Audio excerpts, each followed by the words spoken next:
Donc là, vous voyez ma table, d'accord? Oui. Et donc, en fait, quand je suis sur ma table, je vais dans plus, la réunion, l'appel, le partage et plus, d'accord? Donc, dans le plus, j'ai 3 petits points et donc j'ai plusieurs éléments. Et le premier élément qui est important, c'est il y a marqué rejoindre avec un ID, d'accord? C'est pour rejoindre une réunion avec l'ID de la réunion. Et donc, Alexis, si tu me donnes l'ID de la réunion que tu as dans les infos de ta réunion Teams. Hop. 361. Je tape 361 404 404 828 828 916. 916. C'est tout? C'est ça. Ouais. Et il y a un password. 4G, K, J Alors, majuscule. 4G, comme le golf. Ouais, G, K comme karaté, J majuscule comme Jura, U Alors, comme Uruguay. Attends, J majuscule, U et Y. Y. Donc là, si je fais Join Meeting, je vais rejoindre la conférence.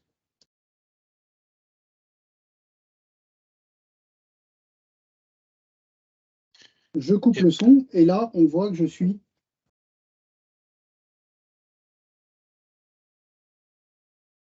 C'est bien dans Je la suis dans réunion. le meeting. D'accord? Je suis bien dans la réunion, on nous voit bien, etc. D'accord? Et donc là, si je vais sur le bouton de partage, ici j'ai le bouton de partage sur mon contrôleur, j'ai le bouton de partage. Et si je vais dans le bouton de partage, je ne suis pas dans mon environnement, c'est pour ça que ça ne marche pas.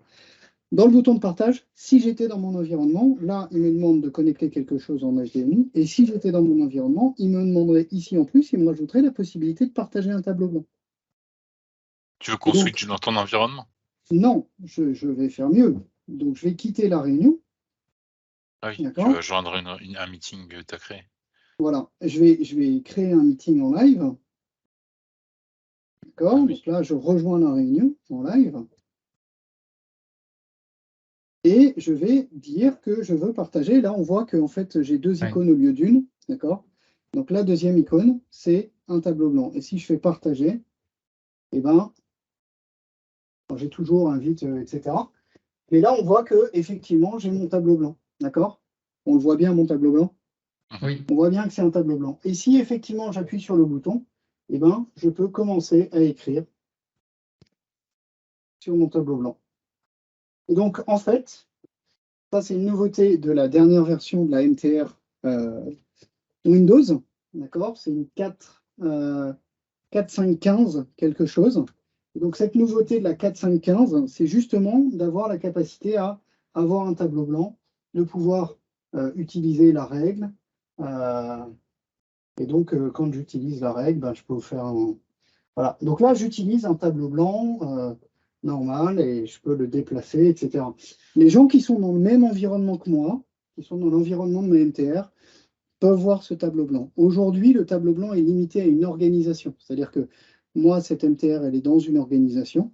Et dans cette organisation, je peux partager mon tableau blanc, intervenir dessus. Si j'étais connecté avec une autre machine sur cette réunion, je pourrais intervenir dessus aussi à distance. Et donc, ça devient un vrai tableau blanc partagé pour tout le monde. Mais tu veux dire qu'un guest, ça marche pas alors? Un guest, ça ne marche pas. Un guest ne peut pas voir un tableau blanc. Il peut voir un partage, mais il ne peut pas il peut pas intervenir sur un tableau blanc. C'est comme si là, dans la réunion, toi, tu partageais un tableau blanc, nous, on ne pourrait pas le voir, d'accord? Parce qu'on ne fait pas partie de ton organisation. Donc, c'est vraiment, les tableaux blancs, ils sont vraiment internes à l'organisation. Ils ne sont pas partagés entre les organisations. Donc, si tu es dans une organisation alpha, tous les membres de l'organisation alpha vont pouvoir le voir et intervenir dessus. Les membres de l'organisation bêta qui sont connectés dans cette réunion, comme ce n'est pas alpha mais c'est bêta, eux ne verront pas le tableau blanc et ne pourront pas voir les éléments. Moi, si je ne me trompe pas, c'est une limitation de l'application Whiteboard installée qui à l'origine, je ne sais pas si ça... Voilà, c'est toujours une limitation de l'application Whiteboard et plus largement, c'est une limitation de OneDrive, OneNote, Whiteboard. Voilà, c'est les trois réunis et c'est une limitation de sécurité d'ailleurs. Hein, c'est des problèmes de certification et d'échange de certificats. Donc voilà, ça c'est une des nouveautés qui est arrivée. Donc je vous en ai montré deux en fait dans les nouveautés. Là, alors là, il y en a une qui est un peu moins récente que la seconde. Mais la première nouveauté, c'est qu'effectivement, maintenant, depuis une MTR, alors que ce soit une MTR Windows ou une MTR Android, hein, c'est la même chose. Non, pardon. Depuis une MTR Windows, autant pour moi, depuis une MTR Windows, on peut rejoindre maintenant une réunion si on connaît l'ID de la réunion et son passcode. D'accord? Et maintenant, dans toutes les réunions, vous avez un ID de réunion et un passcode. Et puis, en plus de ça, une autre des nouveautés, c'est vous avez maintenant la possibilité, depuis une MTR, quand vous avez un écran tactile, là c'est une MTR Logitech Dell, d'accord? Donc le mini PC, c'est un Optiplex 7080. Pour info, il va changer, hein, d'ailleurs, ça va être la version suivante qui va arriver incessamment sous peu. Donc là, c'est une MTR Dell avec un écran 55 pouces tactile Dell de première génération. Maintenant, c'est la deuxième génération qui existe. Et puis l'interface de commande, eh ben, c'est effectivement une tape Logitech, sachant que là, dans mon organisation et dans ma configuration, la caméra qui est utilisée, c'est une Meetup. Voilà, ça fait partie des configurations standards dans les MTR, Dell. Et donc voilà, donc c'est deux nouveautés. La troisième, c'est l'arrivée des chats un peu partout dans la réunion sur la MTR, c'est-à-dire que dès qu'il y a du chat, eh ben, ça va faire des bulles de chat dans la réunion, ça va se voir sur le côté aussi, etc. Voilà les petites nouveautés. Dans les nouveautés aussi, c'est Microsoft a revu sa version Front Row.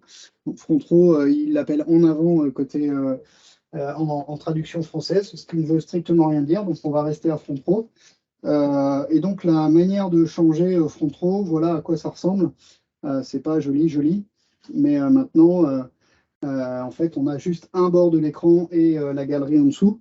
Si on est en double écran, on aura le deuxième bord de l'écran de l'autre côté et la galerie en dessous. Voilà. Honnêtement, pas magique pour moi. Cortana est disponible sur les MTR partout dans le monde. Il faut l'activer, ça c'est une obligation, mais après ça vous permet de rejoindre votre meeting. Ça En français ou en marche. anglais, du coup? Alors, il paraît que ça existe en français, mais ça marche plus ou moins bien. En anglais, ça marche à peu près correctement, même avec nos superbes accents français. Voilà. Et puis c'est déjà pas mal. Mais oui.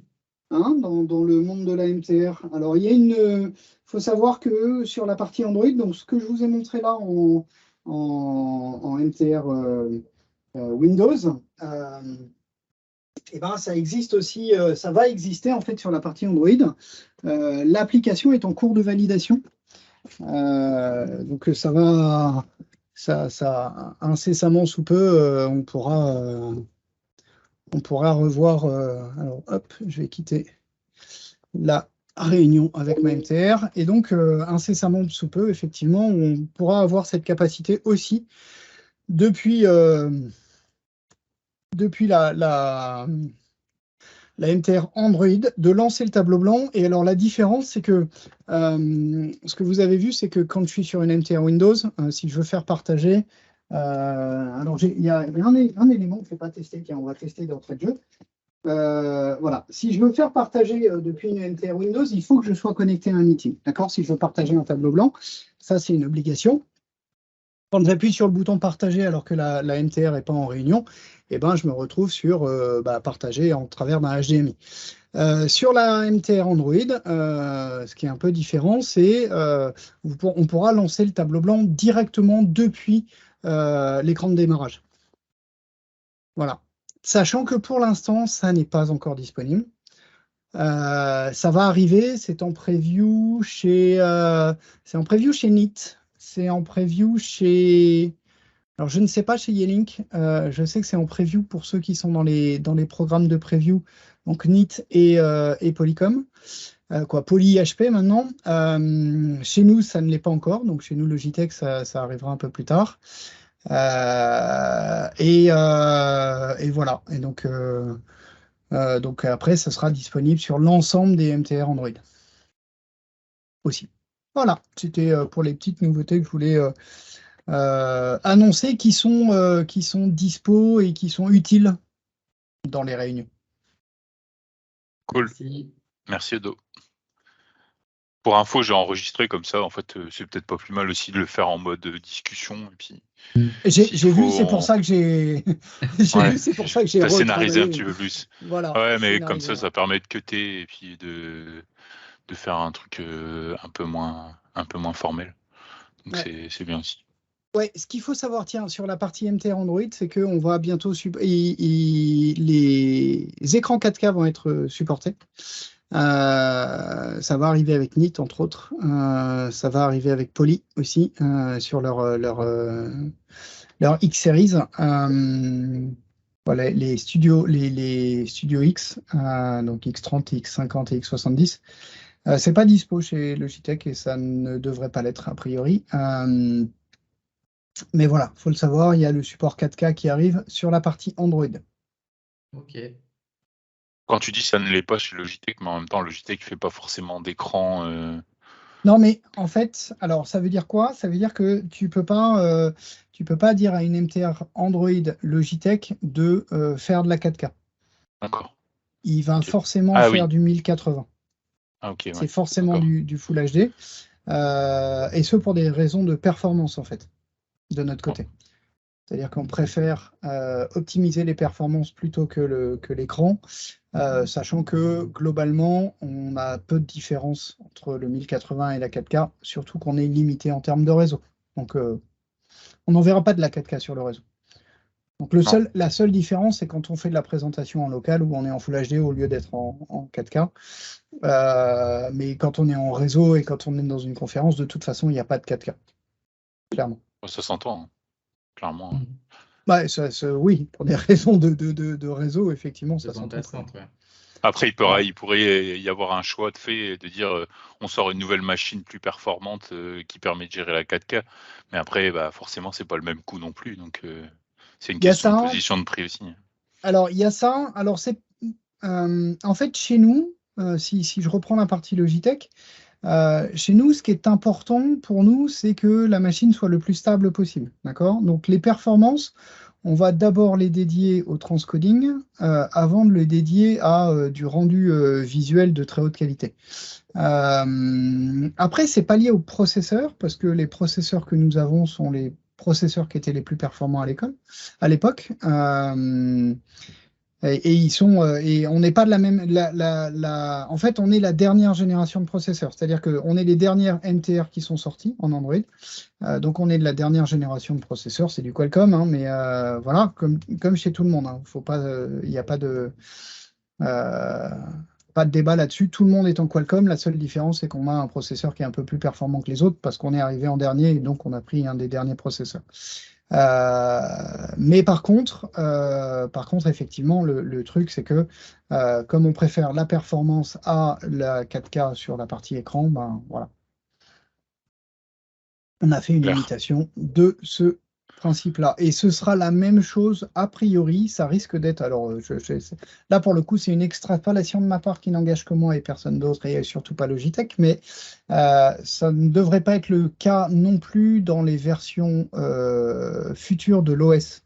C'est-à-dire qu'aujourd'hui, notre CollabOS, il est en version 10. On est Poly, je crois qu'il devait y arriver fin d'année. Je ne sais pas s'ils y sont arrivés ou pas, il faudra vérifier. Mais pour l'instant, les MTR Android, elles sont toutes soit en 9, soit en 10. D'accord? Avant, elles étaient en 8, 9 et 10. Maintenant, elles sont soit en 9, soit en 10. Sachant que la fin de support de la version 10, elle est en septembre 2024. La fin de support de la version 9, elle est en septembre 2023. Nous, on a déjà travaillé sur la partie version 11 et 12, entreprise, d'accord, Android entreprise. J'imagine que nos concurrents ont dû le faire aussi.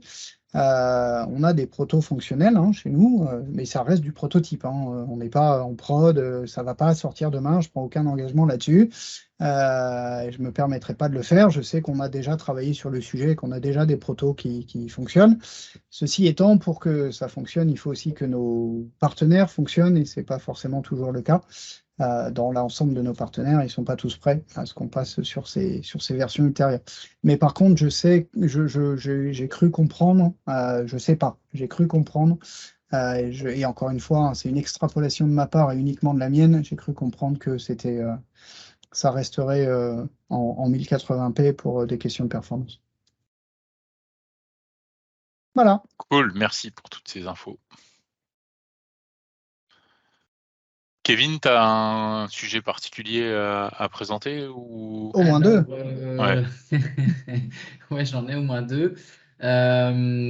Pour juste compléter ce que disait Eudes sur le fait qu'on puisse rentrer dans une réunion avec un ID de réunion, je vais partager mon écran, comme ça vous allez pouvoir voir. Donc il faut juste que je ne me trompe pas d'écran. Normalement, vous voyez bien mon écran. Donc là, je suis sur le client lourd Teams, ici. Et effectivement, maintenant, quand on est dans le calendrier de Teams, ici, on peut aussi directement participer avec un ID de réunion si on a reçu l'ID par ailleurs. Donc, il suffit de cliquer là, on met l'ID, on tape le code secret et on fait joindre la réunion. Donc, assez simple. Et on va retrouver la même chose. Donc là, du coup, je vais switcher d'écran encore. Toujours sur mon Teams aussi, mais cette fois-ci, on le remarque ici, grâce au gaufrier, je suis en web. Et donc en web, je vais retrouver exactement ici le même bouton, participer avec un ID. Et quand je clique dessus, j'ai exactement la même interface. Je rentre l'ID de réunion et le code secret et je peux rentrer aussi dans la réunion. Donc ça, c'était pour compléter ce que disait Eudo sur l'ANTR. Et maintenant, je vais revenir sur mon nouveauté qui est assez sympa aussi. Alors, hop. Donc là, quand on a le client Teams ici et qu'on veut en fait démarrer sa réunion, alors on a parlé de la 4K, de la qualité d'image, et c'est important quand on est en réunion d'avoir une bonne image de donner une bonne image de soi-même, entre guillemets. Et on peut parfois pas toujours être en pleine forme quand on fait une réunion. Et donc, Microsoft a ajouté en fait dans les paramètres de périphérique ici une petite fonction qui est bien cachée puisque en fait, il faut aller tout en bas pour la trouver. Et en fait, cette fonction s'appelle Focus. Et quand on clique sur Focus, voilà, je ne sais pas si vous voyez, mais du coup, je suis nettement plus en forme.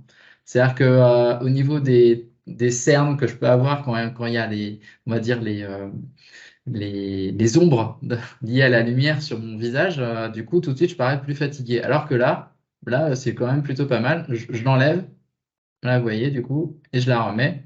Et là, effectivement, ça lisse un peu mon visage, un petit peu ce que vous avez retrouvé dans les outils de réseaux sociaux, hein. Il y a ça aussi également dessus.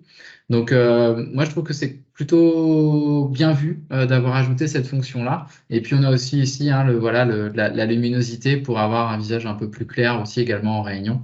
Si on est dans une pièce où, par exemple, la lumière peut être jaunissante, bah là, du coup, au moins, on est un peu plus agréable à regarder. Voilà. Donc ça, c'était une petite aparté sur la partie 4K pour faire la liaison. Et puis, je vais juste préciser une chose, c'est que cet élément-là est disponible en Windows, mais pas encore en Mac. tu fais bien de le signaler, effectivement. Donc dans les autres choses que je voulais présenter aussi aujourd'hui, il y avait également du coup, je suis en train de perdre ce que je voulais dire. Non, je voulais parler toujours de la réunion. Et dans la réunion, en fait, on a des nouvelles fonctions qui sont cachées maintenant dans accessibilité. Donc là, dans accessibilité, on va retrouver une fonction qui s'appelle les sous-titres en direct. Et en fait, on va pouvoir ici cocher la case sous-titres en direct pour que systématiquement, à chaque réunion, les sous-titres en direct s'affichent. Donc ça, c'est pratique pour les personnes qui sont malentendantes, pardon. Elles vont pouvoir comme ça avoir un sous-titre en direct dans leur langue directement de ce que les personnes racontent pendant la réunion. Donc ça, c'est plutôt pratique. Au même endroit, on va retrouver aussi également les signataires. Donc ce sont les personnes qui dans une réunion, en fait, vont parler en langage des signes pour que les personnes malentendantes puissent accéder au contenu de la réunion, en tout cas le comprendre également. Donc, en fait, ça va permettre quoi? Ça va permettre tout simplement d'épingler la personne qui fait les signes dans la réunion et qu'elle soit toujours affichée pour la personne qui est mal entendante. Donc voilà, Si ça c'est des si tu le fais fonctions. d'ailleurs, lance-le. Ouais, je vais le lancer. Ensuite, je vais pouvoir ici gérer les signataires. Donc là, par exemple, admettons que ce soit Eudes. Alors, lequel je choisis? Il y en a Le plusieurs. dernier en dessous, ouais. Et Je en pense que bas, c'est ok, celui-là. voilà. Donc là, du coup, je vais te mettre comme signataire. Et du coup, toi, on voit que ça a changé en fait l'interface. Donc maintenant, on va voir si tu peux signer des choses Alors, avec. je ne sais pas faire le langage des signes, ça c'est important, mais si on regarde, hop, alors non, de ce côté-là plutôt, si on regarde T'as de une ce petite côté-là, icône, ouais. chut, ici, à côté de mon nom, il y a une petite icône où on Ici. voit, exactement, où on voit le fait qu'il y a une main qui bouge, et il y a 3 petits points d'ailleurs à côté. Tout à Et fait. qu'est-ce que ça te rajoute? Et ben Alors là, voilà. je vais pouvoir remplir l'image, donc du coup, ça va me permettre de te mettre en plein écran. Pour ça, si par exemple Ça tu enlève les étais bandes loin, noires, ouais. bah, du coup, ça, on enlève, voilà. Après, la seule petite subtilité quand même, on vient de le remarquer un peu, c'est que quand tu as ton arrière-plan derrière, eh bien, quand tu bouges ta main, on voit quand même qu'il y a un petit halo autour de tes doigts. Voilà. Mais c'est C'est assez ça. clair quand même, hein. Ça veut dire qu'il peut-être qu'il faut éviter de mettre un arrière-plan ou alors signer doucement. Mais Ouais, ou plutôt peut-être mm, mettre un fond noir derrière.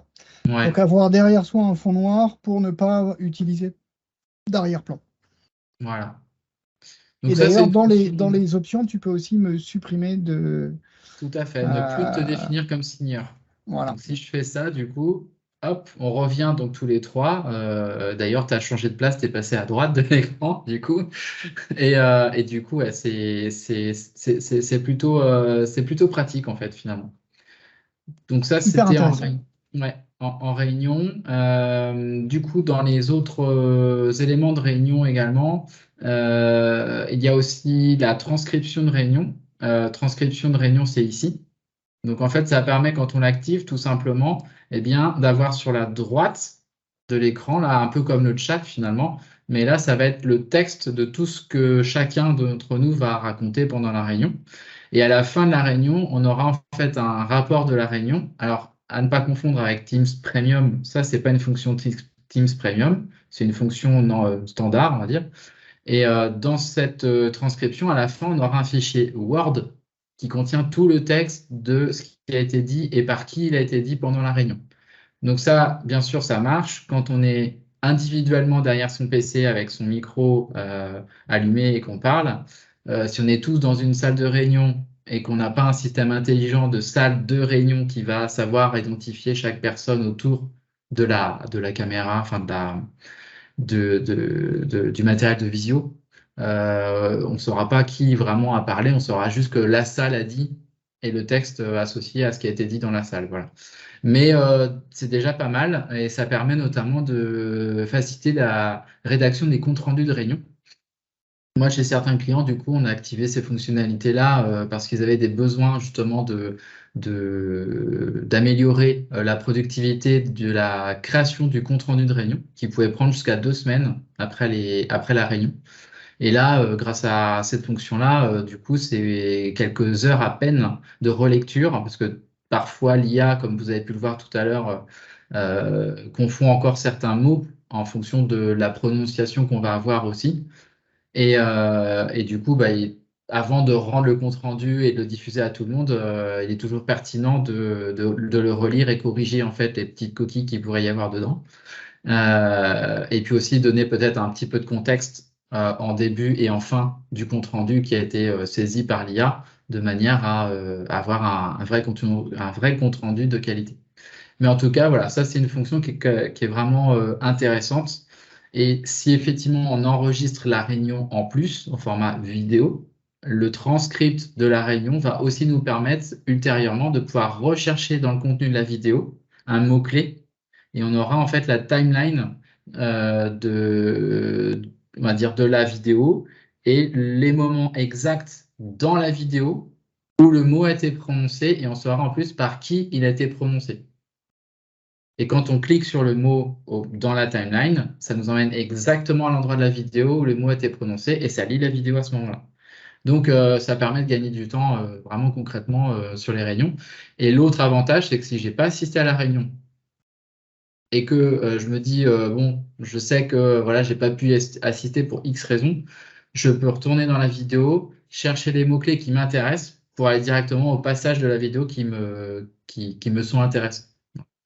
Donc tout ça, c'est toujours, je dis, pas dans la Teams Premium, c'est dans la Teams standard, normale.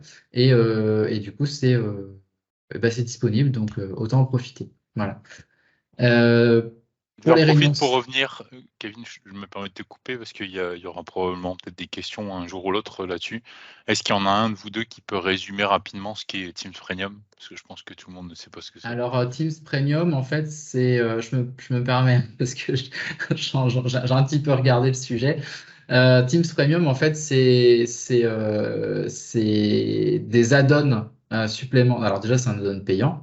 Et en plus, derrière, cet add-on va apporter plusieurs choses. Va apporter, en fait, des fonctions de watermark sur les réunions. Donc, si je veux que le contenu de ma réunion, par exemple, s'il a été enregistré en vidéo, ne puisse pas être diffusé à l'extérieur, du coup, je mets un watermark comme on peut le faire d'ailleurs dans les fichiers Word, hein, en fait, finalement, confidentiels ou des choses comme ça. On va pouvoir aussi ajouter justement des étiquettes de confidentialité à la réunion. On va avoir aussi également les fonctionnalités en fait de cryptage de la réunion également. Qui sont incluses du coup dans la version Teams Premium. On va Alors, avoir aussi des fonctionnalités. juste Ouais. sur la fonctionnalité de cryptage, c'est important d'en parler parce que il y a beaucoup de gens qui se trompent en disant mais ça veut dire que si maintenant on met du cryptage sur une fonctionnalité de réunion dans Teams Premium, ça veut dire qu'il n'y en avait pas avant. Il faut bien voir que c'est pas du tout la même chose. C'est-à-dire que quoi qu'il arrive, Teams, en termes de communication, dès le départ, est construit sur des protocoles sécurisés. Ça, c'est le point important. Donc, On le ça veut voit dire que d'ailleurs par le blason, hein, tout en Oui, haut à gauche ici, de la là. réunion. Là. Là. voilà. Alors déjà, on le voit par le blason tout en haut à gauche de la réunion. Ça, c'est la première chose. Et puis la deuxième chose, c'est que en fait, si on reprend un peu d'histoire, sur lequel on a tous participé plus ou moins depuis le début ou pas, quoi qu'il arrive, quand Microsoft a lancé son outil de communication unifié, d'accord, ça a commencé en 2003, parce que les versions précédentes, c'était pas vraiment un outil de communication unifié, mais à partir de 2003, quand Microsoft a commencé à travailler sur des outils de communication unifiés, ils ont tout de suite travaillé sur des protocoles sécurisés, d'accord? Donc c'est tout de suite associé à des ensembles de PKI, c'est-à-dire des échanges de certificats, c'est des communications qui sont cryptées, c'était vrai pour LCS, c'était vrai pour OCS, c'était vrai pour Skype, pour Link, et c'est vrai pour Teams. Et ça l'a toujours été.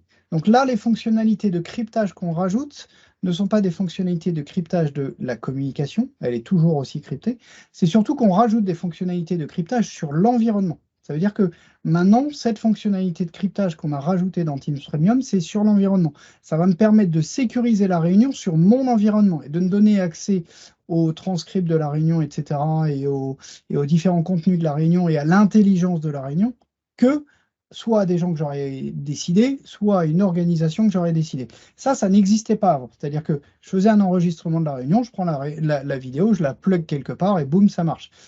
Quand j'utilise la fonctionnalité Teams Premium de cryptage, je vais encrypter aussi cette vidéo et seuls les gens qui seront autorisés pourront la lire. Un Voilà. comité de C'est pour donner, direction ou ce genre voilà, de choses. c'est un des exemples du cryptage qu'on a dans Teams Premium. Il y en a d'autres, mais voilà. Et donc dans Oh, les cool, autres c'est bien précisé. dans les autres usages du coup qui sont intéressants à connaître, c'est par exemple moi c'est un des cas de figure que j'ai eu chez certains clients qui utilisent les Teams Live Events. Donc les Teams Live Events, ça permet en fait de faire, on va dire, non pas des réunions, mais plutôt des formats plus. Alors, je peux utiliser webinar, mais des présentations sous format vidéo à un public large qui peut être de l'entreprise ou à l'extérieur de l'entreprise, donc public sur Internet. La contrainte actuelle de ces clients, c'est que quand je partage aujourd'hui un lien live event, par exemple sur Internet, les personnes qui vont vouloir rejoindre le live event pour le suivre, donc suivre la présentation que je peux faire derrière le live event. Ils vont être obligés de télécharger l'application Teams sur leur téléphone ou leurs iPads ou leurs tablettes.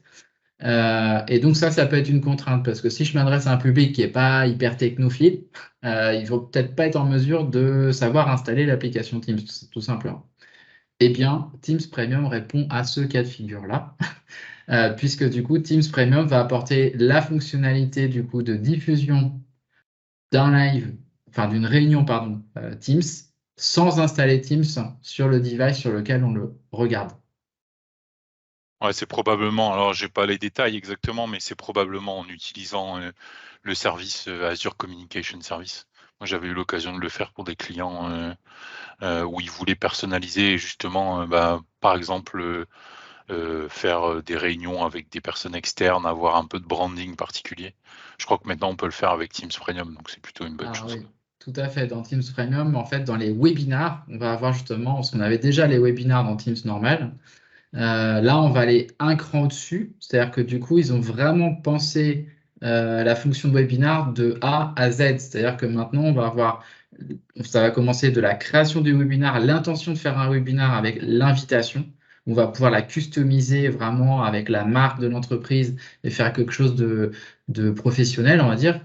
Parce que jusqu'à présent, sinon, en fait, il fallait qu'on se débrouille avec Outlook, en fait, faire l'invitation et puis après on crée le lien de la réunion dans Teams et on gérait ça un petit peu à la main. Là, maintenant, c'est vraiment une solution unifiée complète pour faire des webinars professionnels de qualité et customisables. Et donc, c'est ça qui est la nouveauté. Et effectivement, pendant ces webinars, on va aussi pouvoir customiser les arrière-plans, c'est-à-dire faire des arrière-plans d'entreprise. Alors aujourd'hui, on pouvait le faire dans Teams, individuellement, se faire son propre arrière-plan et puis le diffuser à tous les utilisateurs aussi via des policies. Mais là, avec la fonction Teams Premium, on va avoir la possibilité justement de pré-packager ces réunions Teams Premium avec justement toute la qualité marketing qu'on attendait pour des réunions Teams organisées par l'entreprise. Voilà. Donc, moi, c'est ce que j'ai retenu Il y a un globalement. très beau, il y a un très beau post de blog. Alors juste pour refaire un peu de pub, il y a teamscommunity.microsoft.com. Si vous allez sur le blog Microsoft Teams, il y a un post de blog qui a été fait le 16 décembre sur cette partie Teams Premium et qui est plutôt bien faite, bien explicative, etc. Il faut savoir lire l'anglais, bien évidemment. Mais voilà, ça c'est un élément qui vous permet de le voir un peu plus en détail, ce que nous, on vient de vous expliquer de manière assez simple. Cool. On pourra peut-être faire une vidéo spécifique là-dessus, juste pour présenter les fonctionnalités quand Oui. Et vous avez une idée du prix?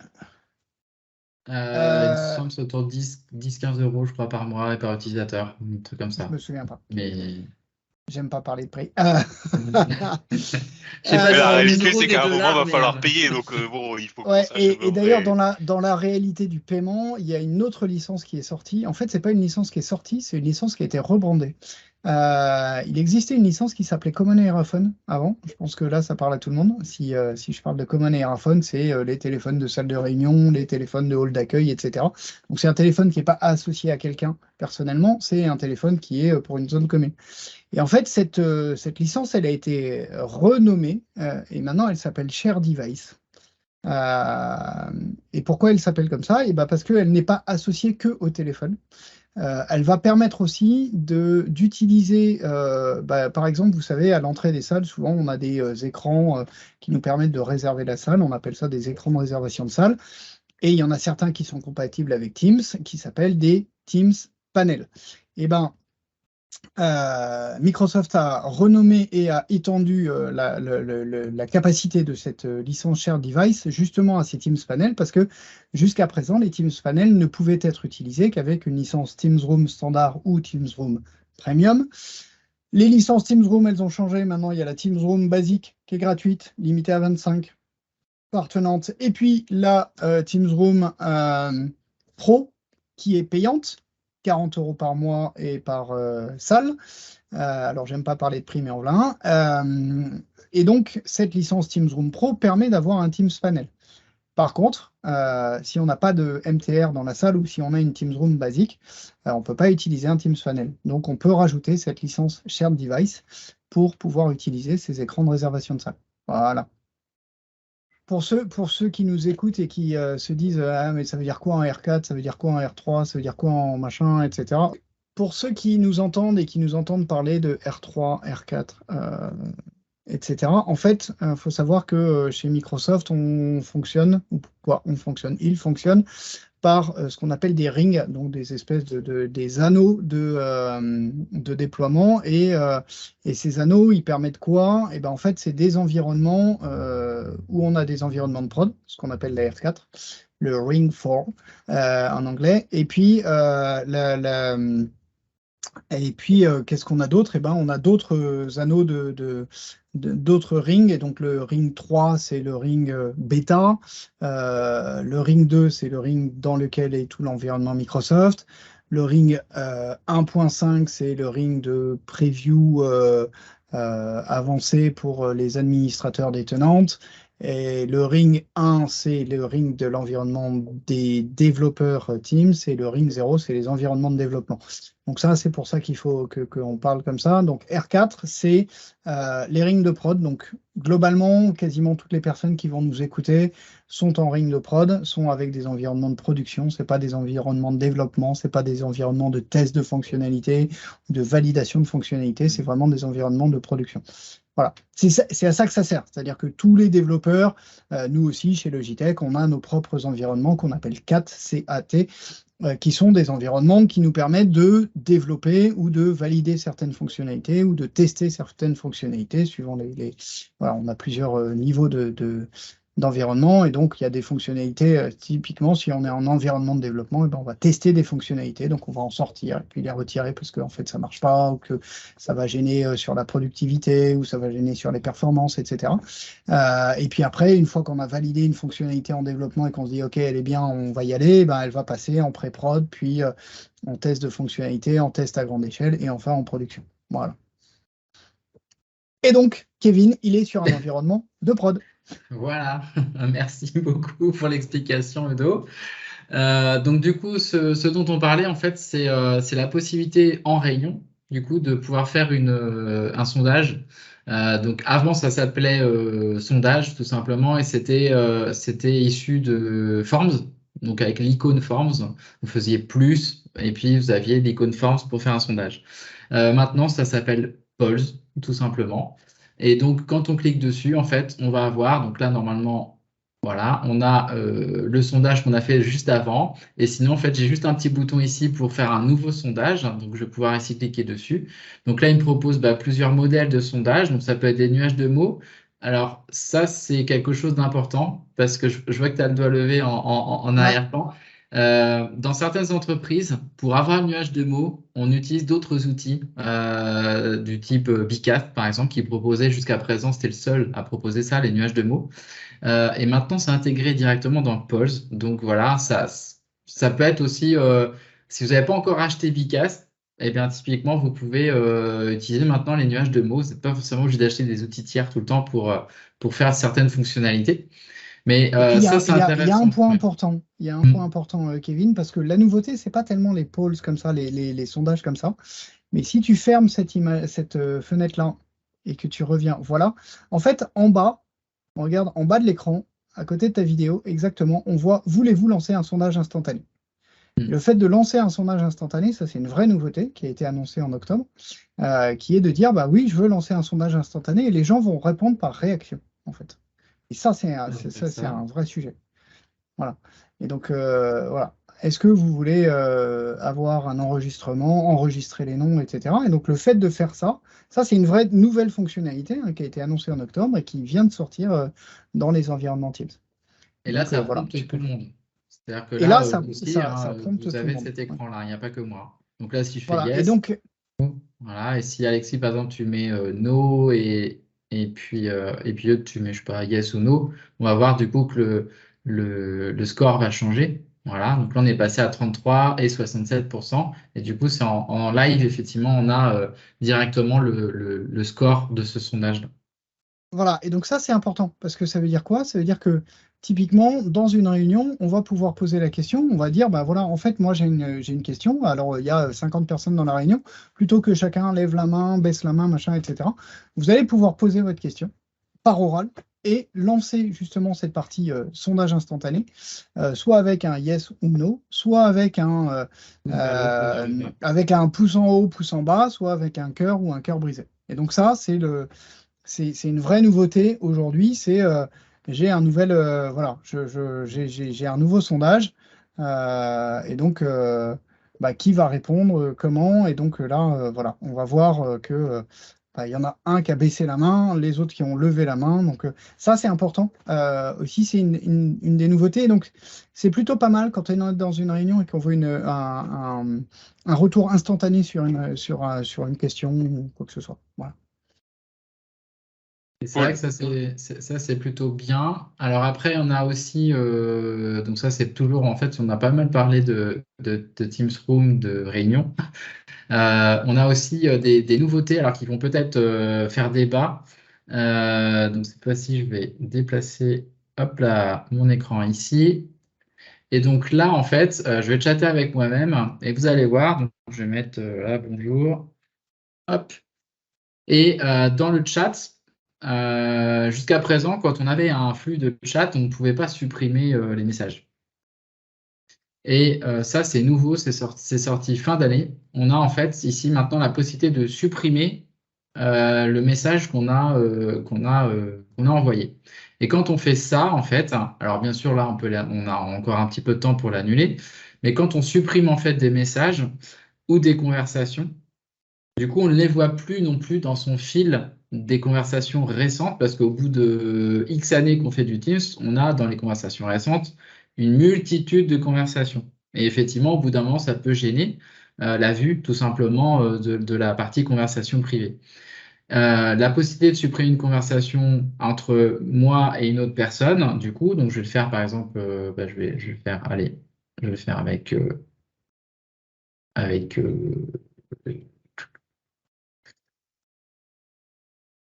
ici, par exemple, je vais faire. Voilà, bien sûr, ça ne marche pas. Je vais reprendre une conversation avec Martine, par exemple, voilà. Et ici, en fait, bah non, je n'ai. Si, voilà. Si, tout en bas. Avec Martine, en bas, ici, je bouton supprimer la conversation. Donc, si je fais ça, du coup, ça a supprimé toute la conversation que j'ai eue depuis le début avec Martine. Et c'est différent de masquer la conversation, puisque masquer la conversation, ça va juste l'enlever de l'affichage. Par contre, si Martine me renvoie un message, eh bien, du coup, ça va remettre sur mon écran l'historique de toute la conversation que j'ai eue avec Martine. Alors que si je fais supprimer la conversation, si Martine me réécrit, on va repartir sur une conversation vierge. Je n'aurai pas récupéré l'historique de tout ce qu'on s'est dit depuis le début. Alors, petite question pour la confidentialité. Est-ce que quand je supprime une conversation, ça la supprime aussi chez le correspondant? Non, le correspondant conserve la conversation. Voilà. Donc, Donc il c'est faut le quelque chose savoir, à c'est savoir. important. Oui, C'est pour ça que tu disais ça va faire débat. exactement. Ça va faire débat parce que je sais que c'est une fonctionnalité qui était attendue par certains DPO. Pour autant, effectivement, il y a cette contrainte quand même qui peut faire débat. Surtout que dans le cas présent, la particularité en plus, c'est que Martine, que on salue, qui gère les MVP francophones, Martine, elle est dans une autre organisation. C'est-à-dire que toi, tu es dans ta propre organisation, elle est dans son organisation. Et donc, alors techniquement parlant, je pense qu'il y a aussi des sujets, mais comme elle est dans une autre organisation, le fait de supprimer toi ta conversation, faudrait dire, si on pouvait supprimer l'autre conversation, qu'on ait accès à l'autre organisation pour supprimer dans un autre environnement chez quelqu'un d'autre. Donc il y a toutes ces questions de sécurité, elles sont quand même importantes. Exactement. Et puis alors après, toujours sur le chat, on a donc là c'est tout nouveau, c'est en R4 là tout récemment. Ici, historiquement, on n'avait que ces petits émoticônes là pour voilà signaler si on était content ou pas, réagir, on va dire, à un message qu'on a reçu. Et donc là, la dernière nouveauté ici, c'est qu'on a une grande galerie de nouveaux émoticônes un peu plus, on va dire, parlants, et surtout pour les anciens comme nous, On a Clippy qui fait son retour ici. Et on va pouvoir mettre le Clippy, voilà, qui était demandé de par le monde entier. Et donc, il fait son grand retour dans Teams. Donc voilà, c'était l'occasion Ah, la mascotte. de le présenter. Cool. Voilà, bah, c'est à peu près tout pour moi, du coup, en termes de démo.